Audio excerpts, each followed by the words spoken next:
4. 정을 잡는 주문수령.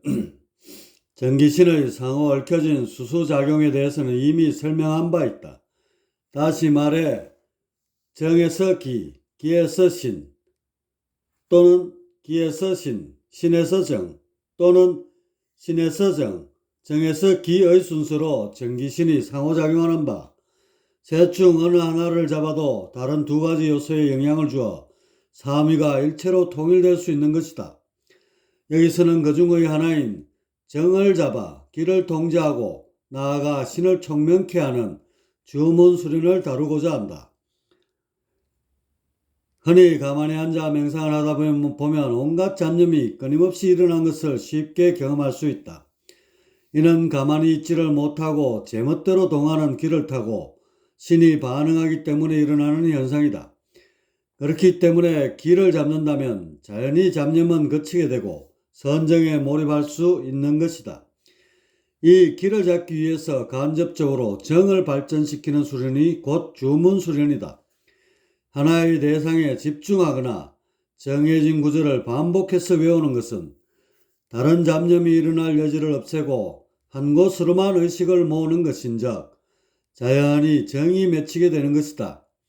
이렇게 해서 정이 강화되면 자연적으로 기의 통제가 수월해지고 이렇게 되면 망상이 감소하여 선정에 몰입하기가 용이해지는 것이다. 1. 주문의 선택. 주문의 종류야 부지기수이지만 중요한 것은 그 용도를 정확히 파악하는 것이다. 가령 초혼을 할 것인지 아니면 자신의 의식에 변화를 주기 위한 것인지를 분명히 한 후에 가려서 써야 할 것이다.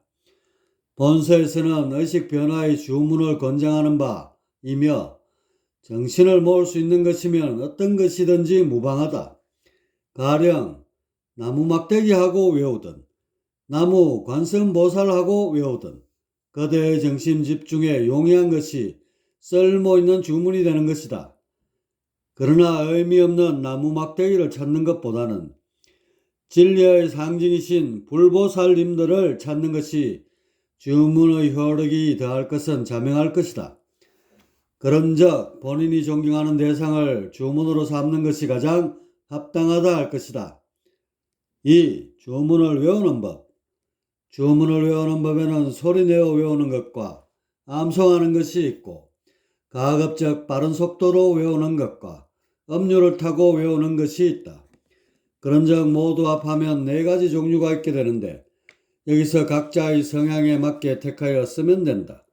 물론 4가지 모두를 사용하여도 무방하나 일반적으로 빠른 속도로 소리를 내며 외우는 법이 가장 유력하다 할 것이다. 빠른 속도로 외우게 되면 잡념이 일어날 틈을 주지 않기 때문에 정신이 빨리 모아진다. 그리고 얼마 지나지 않아 곧 입에서 주문이 절로 나오지 않게 되는데 이때는 속으로라도 빠른 속도를 유지하며 외워야 한다. 연후에 암송으로도 나오지 않게 되면 그냥 그대로 선정에 잠기면 된다. 제대로 하면 며칠, 몇 달이 지나지 않아 무극의 단계인 무아지경에 몰입할 수 있게 된다. 이 무아지경의 경지를 세간에서는 견성한 것으로 착각하여 고성이나 도인 행사를 하는 이들도 적지 않은데 견성은 무아지경에서 진일보한 태일의 진화지경에 몰입해야 하는 것이다. 무아를 진화로 착각하여서는 안 된다. 여하튼 이쯤 되어서 한 발짝만 더 들어가면 절대체인 태일로 들어가는 것인 바 도통이 가까워진 것이다. 그러나 실제로 가장 큰 고비가 바로 여기부터이다. 즉 상대계와 절대계의 경계선인 무극의 단계에는 진입했지만 이곳을 벗어나는 것은 실로 진화하는 일이 아닐 수 없기 때문이다.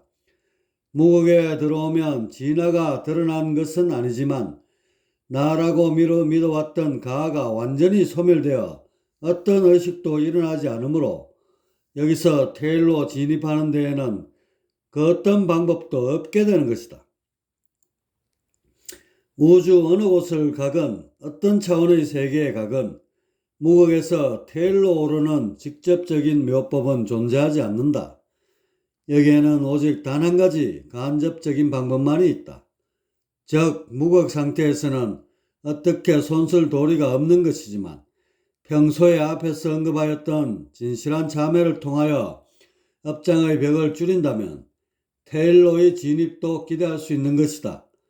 아집의 근원이 한풀 꺾이고 업장이 많이 줄어들었다면 무아지경의 경지에 도달하였을 때 절로 그 얇은 업장을 뚫고 광명의 진리가 스며들어 올 수 있는 것이다. 이렇듯 주문수련으로서 무아지경은 어렵지 않게 진입할 수 있다. 그러나 여기서부터는 본인의 업장이 소멸에 가까운 정도로까지 녹아 있어야 도통을 기대할 수 있는 것이다. 그 어떤 불보살님들도 무아지경에 오른 중생들의 업장을 녹여 견성케 할 수는 없는 것이다.